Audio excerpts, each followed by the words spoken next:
Assalamualaikum warahmatullahi wabarakatuh dan salam sejahtera saya ucapkan kepada doktor, rakan-rakan dan penonton sekalian.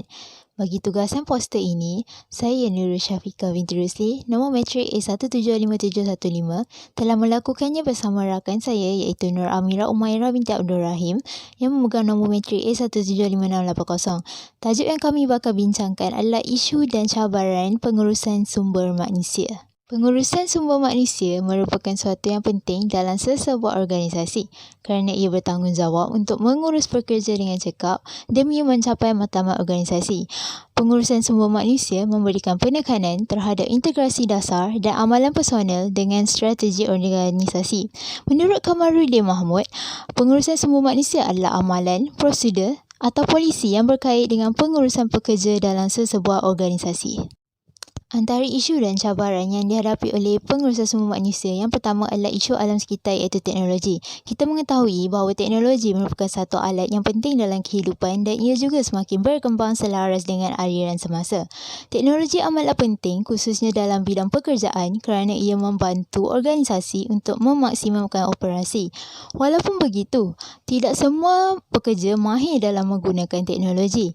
Pengurusan sumber manusia memainkan peranan penting untuk memastikan pekerja-pekerja dalam organisasi mempunyai ilmu pengetahuan dan mahir menggunakan teknologi supaya organisasi semakin maju dan dapat menguntungkan sesebuah organisasi.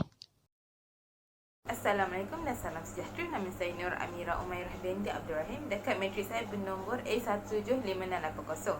Baik, seterusnya bagi isu dan juga cabaran pengurus sumber manusia adalah seperti isu diskriminasi gender dan juga isu pemilihan pekerja asing. Bagi isu pemilihan pekerja asing, di Malaysia sendiri merupakan negara yang bukan sahaja mengambil pekerja daripada warga sendiri, malah Malaysia juga mengambil pekerja daripada warga luar seperti warga asing iaitu daripada Bangladesh dan juga Indonesia. Hal ini berikutan dengan kadar pemberian gaji yang kepada mereka yang lebih rendah daripada pekerja asal Malaysia. Hal ini juga menjadi isu dalam pengurusan sumber manusia di mana berlakunya ketidaksefahaman dan juga masalah-masalah daripada warga-warga asing ini iaitu daripada segi bahasa, daripada segi permit, daripada masalah-masalah lain seperti masalah-masalah dalaman. Seterusnya bagi isu diskriminasi gender pula adalah lebih tertumpu kepada pekerja wanita di mana menurut statistik bilangan pekerja lelaki atau tenaga buruh lelaki adalah lebih tinggi daripada tenaga buruh perempuan. Hal ini juga berikutan dengan isu wanita di mana menurut WAO sebanyak 55% pekerja wanita menyatakan bahawa mereka tidak mendapatkan hak sepatutnya sebagai pekerja di dalam syarikat mereka. Hal ini juga mampu memberikan isu besar kepada pengurus sumber manusia serta syarikat mengalami kerugian besar dan juga masalah-masalah lain. Ini juga berikutan daripada sumber WAO yang menyatakan bahawa seramai 55% pekerja wanita menyatakan bahawa mereka tidak mendapat hak mereka sebagai pekerja wanita seperti cuti bersalin mereka yang tidak banyak. Dan hal ini juga menjadi isu kepada pengurus sumber manusia dan juga produktiviti syarikat. Jelaslah dengan ketiga-tiga isu ini iaitu isu alam, isu diskriminasi dan juga isu pekerja asing ini merupakan antara tiga kategori masalah yang sering berlaku kepada pengurus sumber manusia.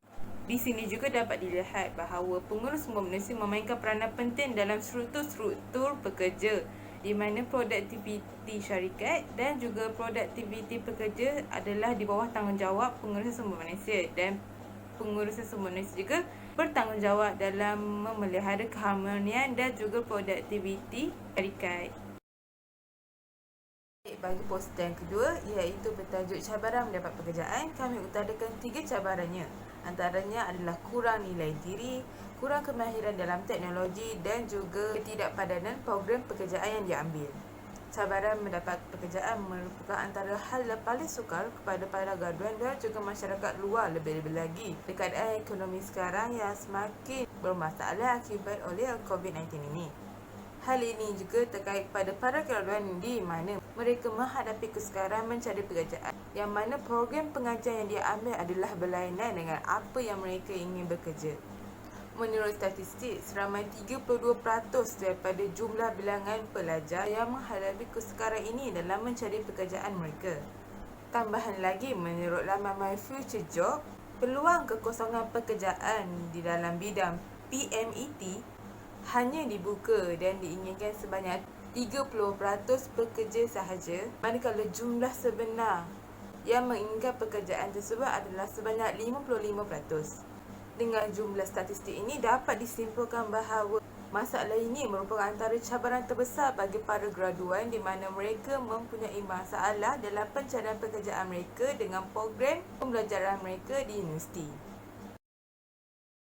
Seterusnya, kurang kemahiran dalam penggunaan teknologi merupakan salah satu cabaran untuk mendapatkan pekerjaan. Kebanyakan syarikat atau organisasi kini memerlukan pekerja yang mempunyai pengetahuan dan mahir dalam penggunaan teknologi, ICT dan komputer seperti tahu menggunakan Excel dengan baik, membuat desain yang mampu menarik perhatian orang lain dan tahu menggunakan media sosial secara optimum. Namun begitu, tidak semua orang mempunyai kepakaran dalam menggunakan teknologi dengan baik. Oleh itu, ia menjadi satu cabaran untuk mendapatkan pekerjaan.